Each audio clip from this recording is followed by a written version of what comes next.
Queridos irmãos, com alegria, nesse dia 10 de outubro, chegamos em Roma, na cidade maravilhosa, nesse tempo tão bonito, depois dos nossos bispos do Rio de Janeiro terem estado aqui, visita ad limina com o Santo Padre, nós chegamos agora para viver esse retiro anual. E antes, nesses 3 primeiros dias, participar do encontro internacional da Caris, que reúne todas as realidades da renovação carismática, os movimentos, as comunidades, e de uma forma abrangente, porque não são católicas apenas, mas também é um movimento ecumênico desejado pelo Santo Padre. As comunidades novas fazem parte agora da Caris a nível internacional. Por isso, esses 3 dias estarei justamente com todos esses responsáveis da Caris para vivermos esse encontro com outras irmãs da nossa comunidade. E aqui é bonito vermos a alegria de tantas realidades, de tantas expressões de igreja que vêm para escutar o Santo Padre, que vêm para estar com o Santo Padre, para escutar aquilo que o Santo Padre deseja para esses movimentos eclesiais. Hoje temos a noite de boa-vinda, de ação de graças, e é Pino Chafardi, justamente o moderador de Caris, que vai pregar para nós. Então, rezemos por esse encontro internacional, rezemos por tudo o que vamos receber a nível da igreja. Hoje meditamos também o número 325 do nosso livro de vida, o pastor alimenta a comunhão. Os guardiões alimentam um laço de unidade e de comunhão com o moderador geral da comunidade e com o formador geral, com quem compartilham uma responsabilidade pastoral.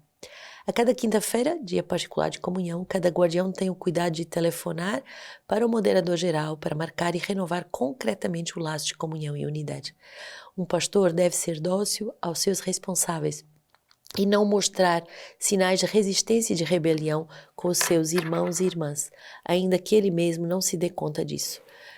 Os irmãos e irmãs da sua casa têm a alegria de se submeterem a ele, pois se submetem a um pastor que ele é, e também ele submisso. O servo se apoia sobre o seu conselho da casa, que o ajuda em seu cargo. O pastor, enquanto guardião, não deve conduzir as pessoas a si mesmo, mas a Cristo e à igreja. Ele vigia quanto ao equilíbrio entre a necessidade humana pessoal de cada um e a necessidade comunitária na nossa vocação comum. É o guardião dos estatutos e da regra de vida, como da nossa aliança comum. É um homem ou uma mulher de comunhão para com todo o corpo, representa o conjunto da sua casa diante da igreja local e seu bispo. O pastor desenvolve uma espiritualidade de comunhão missionária. A força da igreja e da comunidade reside na comunhão. Sua fraqueza reside na oposição e na divisão. O guardião, com o seu conselho, é instrumento de colegibilidade com os outros pastores das outras casas. O conselho dos pastores, também chamado conselho de guardiões, é esse lugar de colegialidade. Que bonito vermos que a força da igreja é a unidade, é a comunhão. Por isso estamos em Roma, por isso vamos participar desse encontro da Caris, por isso temos um conselho de guardiões, por isso cada quinta-feira renovamos essa unidade entre os pastores, entre os guardiões das casas, que na comunidade tem esses 2 polos, o formador comunitário e o servo, aquele que está a serviço de toda a ordem, a disciplina, a organização para que a comunidade possa viver em unidade. Peçamos por cada um dos pastores e peçamos por aqueles que de verdade vivem essa docilidade para refazer a unidade a cada semana, para costurarmos a unidade entre nós e não deixarmos que a divisão ou a oposição mine e enfraqueça a igreja. Gálatas 4, pois está escrito que Abraão teve 2 filhos, um da serva e outro da livre. Mas o da serva nasceu segundo a carne, o da livre em virtude da promessa. Isto foi dito em alegoria.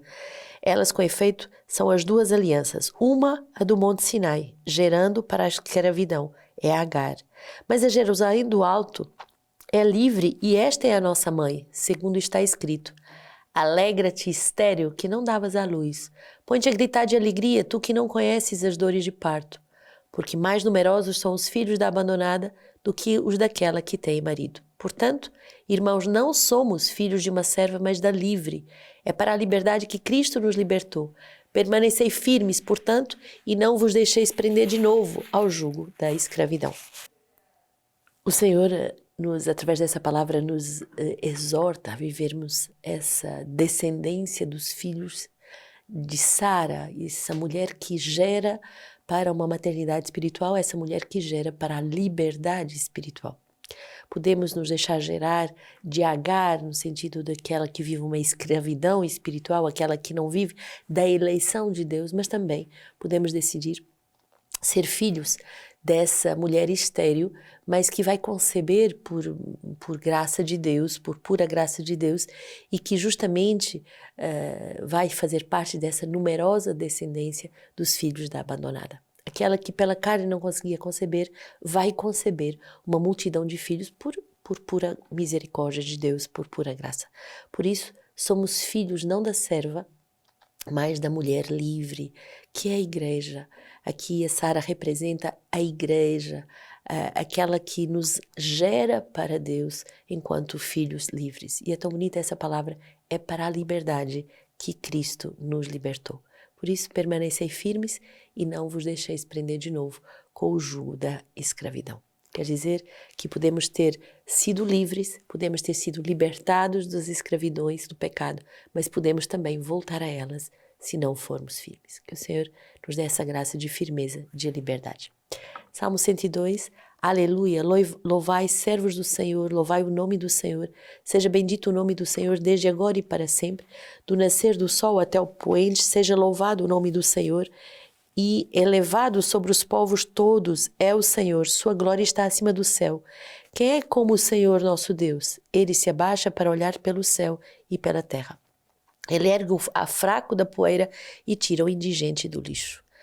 Quem como Deus é o nosso Deus? Ele que, para nos libertar, ele se abaixa, e aqui falamos do mistério da encarnação, ele sofre por cada um de nós, o mistério da crucificação, para nos libertar, para nos ressuscitar com ele. Quem é como o nosso Deus?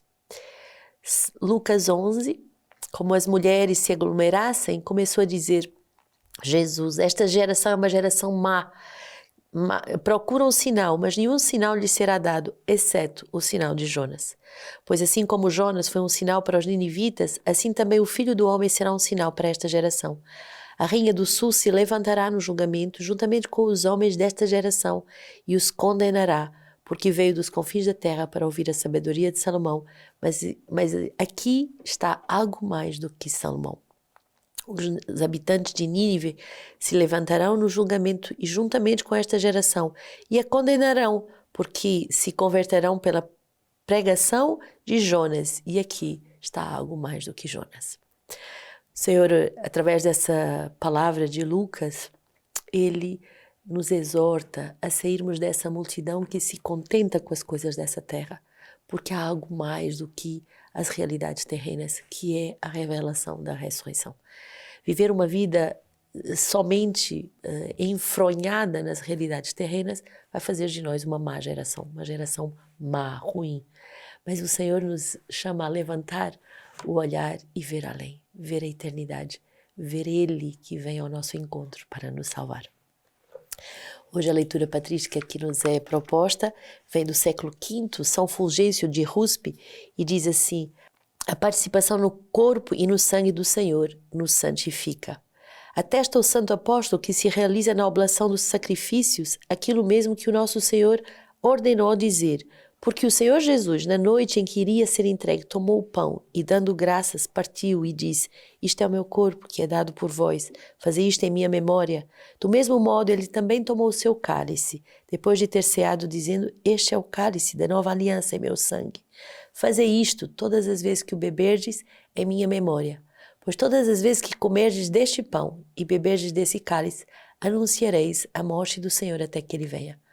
Por esta razão se oferece o sacrifício a fim de anunciar a morte do Senhor e realizar o memorial daquele que entregou a sua vida por nós. Ele mesmo diz: ninguém tem maior amor do que aquele que dá a vida por seus amigos. Portanto, Cristo Jesus, ao ter morrido por nós por amor, quando no momento do sacrifício fazemos memória da sua morte, rogamos para que nos conceda a caridade pela vinda do Espírito Santo. Pedimos e suplicamos que, pela mesma caridade com que Cristo aceitou ser crucificado por nós, também nós, pela graça do Espírito Santo, Passamos a considerar o mundo como crucificado e nós crucificados para o mundo, imitando a morte do nosso Senhor Jesus Cristo, como Cristo, que morreu para o pecado, morreu uma vez por todas, e porque vive, vive para Deus. E nós, igualmente, caminhamos numa vida nova, vivendo para Deus.